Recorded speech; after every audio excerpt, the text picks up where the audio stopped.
Chisamba machisa. Chisamba machisa.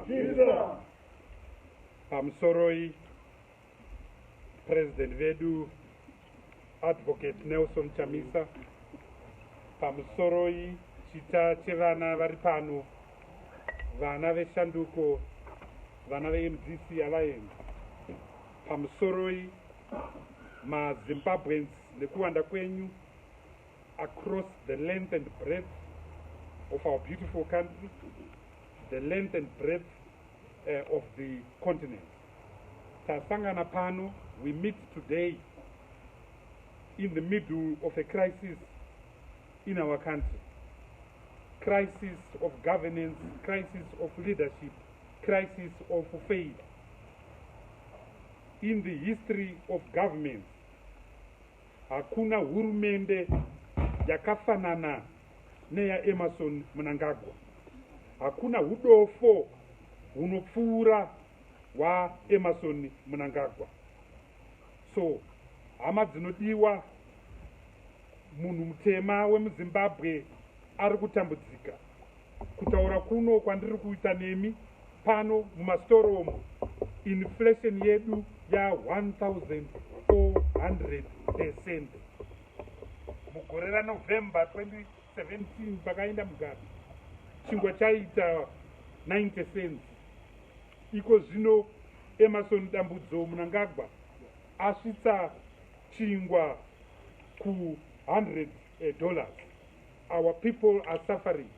95% yevanhu vedu vemuZimbabwe haina mabasa.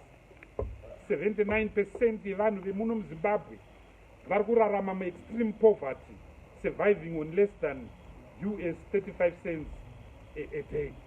That is the suffering of our people.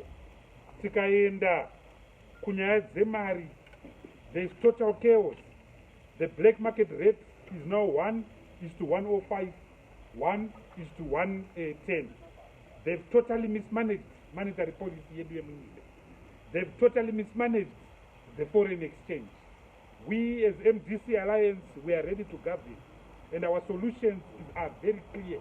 We need to restore the country back to sanity. We need to restore the country back to basics. We need to restore Zimbabwe back to a normal, sustainable state, not the condition yatinayo yekuti vanhu vari kufa mumahospitals nokuti hamuna mushonga. Iko zvino manurse are on their 20th day of a strike. The nurse is paid 3,000 bond notes, which is the equivalent of $15. 15 US dollars apa rent yemunhu iri kuita $80, $100. So with a serious crisis in the health sector, with a serious crisis in the education sector, where Mnangagwa's government is forcing children and schools to reopen, and yet they can't provide the basic triple P's ku maticha nekuvana vacho. Kune chimwe chirwere chapinda muno munyika chakozwa naEmmerson Mnangagwa, chirwere checorruption. Hama dzinodiwa, hakuna vanhu vanoba kupfuura chihurumende ichi. Rimwe gore ndakamboti Emmerson Mnangagwa headmaster wembavha, handizoba archbishop wembavha. 2017, $2.7 billion was stolen directly from the Ministry of Finance. 2018, $3.5 billion was stolen directly. Iko zvino migodi, 5 gold mines owned by ZMDC have been given to Secunda Holdings. Zim Alloys, Bindura Nickel Mine, Great Diamond Investments, Africa Resources Private Limited, zvese zvapiwa ku Secunda Private Limited through chikambani chinonzi Landela. So they've redefined state capture, they've redefined the corruption. That is the crisis that we are facing as a country. And our solutions are very, very, very simple. We have to resolve the political crisis, and that is the agenda that our president is going to speak on.